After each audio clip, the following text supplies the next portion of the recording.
Hello, everybody, and welcome to another edition of Inside Guns with your host, me, the Yankee Marshal. Tonight, I want to talk about how the governor of Georgia, I believe his name is Brian Kemp, has called for total carnage and chaos in the streets, mass bloodshed.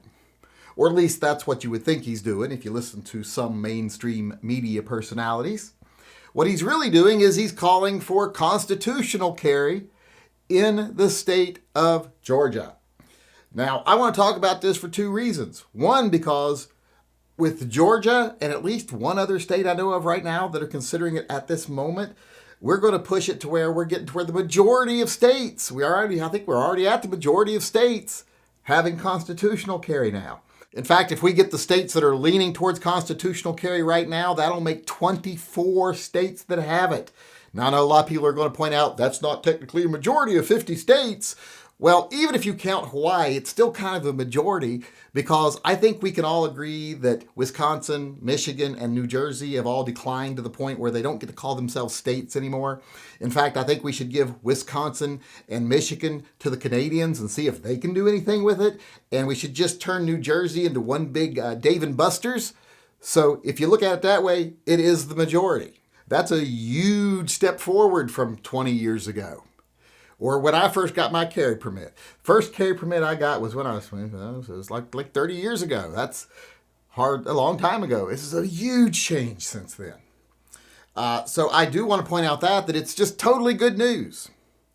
But I also want to point out kind of an ironic thing about it. And it's that Trump seems to be doing more for gun rights by losing an election than he ever did while he was president. If you remember, while he was president, he gave a lot of lip service to gun rights. But he's the guy who famously uttered, hey, why don't we just take their guns first and give them due process later? So wasn't exactly a friend of the Second Amendment community while he was in office. I don't remember any pro-gun laws being passed. But now that he's out of office, he is endorsing further right candidates than the more mainstream Republican candidates in some states like Georgia. And that's causing the more mainstream candidates to have to take up causes that are often seen as more right, like gun rights. So I think that's awesome. I'm not a big fan of Trump. I think everyone knows that. I didn't vote for Trump or Biden. I voted third party. I don't think Trump was a great president. I don't think Obama was a great president. I think Biden's a great president. I haven't seen a great president in a long time. The last president I have any respect for is Jimmy Carter. And that's not because of what he did when he was president. It's because of what he did afterwards. So I'm not someone who's coming at this from a partisan viewpoint here, but I'm just glad to see that his actions out of office are actually causing some pro-gun things to happen. So if you didn't like Trump when he was in office, you could at least take that into account if you're a pro-gun person. That I think he's doing more good out of office for gun rights than he did while he was in. I can't say that for Obama, that's for sure. So what has Obama done at all since he got out? I don't know. But I just wanted to point that out. One more state looks like it might be heading towards constitutional carry. And ironically, it looks like Trump, whether he means to or not, is actually enacting some positive pro-gun change now that he's out of office. All right, everybody, with that being said, I want to move on here, and I want to talk about CPLs. I especially want to talk about my CPL. A lot of you may know that my CPL expired back in, I believe it was the 20th of November, and I renewed it the day it was expiring. So barely got over there in time that I didn't have to pay the late fee. But since it was going to take a while for it to come in, I was told you have to open carry from now till you get your carry permit, which was no problem with me. I like to open carry. But I got my new permit today. Actually, I got it yesterday, but just now getting ready around to filming this. And I wanted to show what a crack-up job our sheriff's department did with my new carry permit. They sent me the new permit. I do like that they didn't scrunch my head on this one like they did my old one. But if you look at this here picture of my old permit and my new permit, you'll notice my head's not as scrunched on the one on the bottom, the new one. But if you look at the top one, it expired 11/20/2021. And you see the card number it had. But if you look at the other card, the one on the bottom, you see it's got a new card number. But when does it expire? 11/20/21. I called them. They said, oh, there's nothing wrong with that card. I'm like, yeah. When was it issued? And she said, December 28th, 2021. And I'm like, yeah, when does it expire? 11/20/2021. And I'm like, yeah. And she's like, well, yeah, that's almost a year. Wait. And then she caught herself. She's like, wait, that's not a year. I was like, right. It expired before it was issued.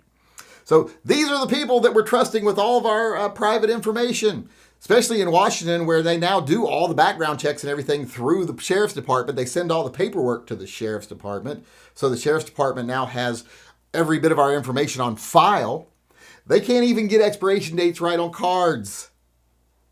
Are we supposed to feel confident they're protecting all of our information? No, they're not. And here's the reality. They shouldn't have to. It's not their job.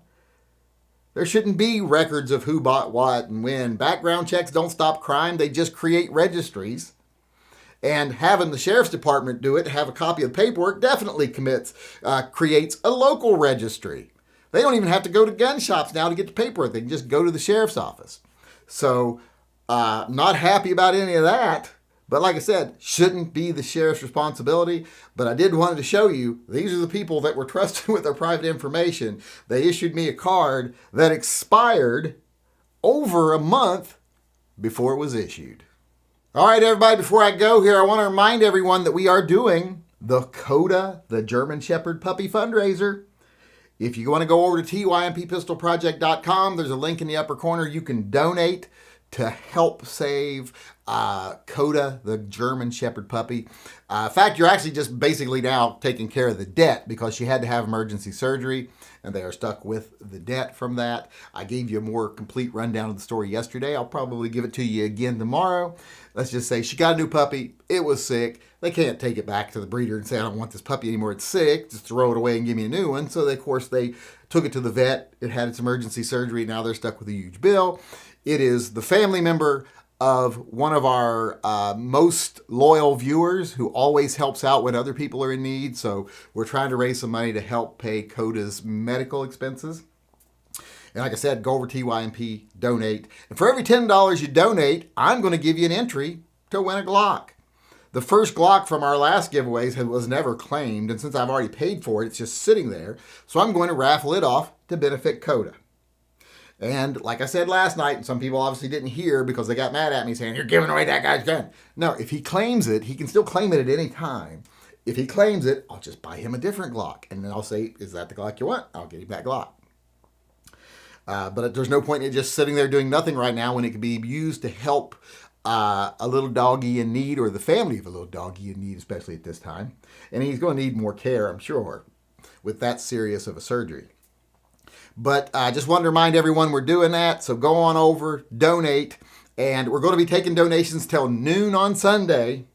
And then Sunday night at the live chat, we will announce the winner of that Glock pistol. So like I said, go over, donate, then show up Sunday night, see if you won. And with that being said, I'm going to go ahead and get out of here. I want to thank everybody for coming today, and I hope you come again tomorrow. Until then, I just want to remind every one of you to always carry, well, those of you that can legally carry, of course, that's who I'm talking to. But always carry and stay safe until I see you again.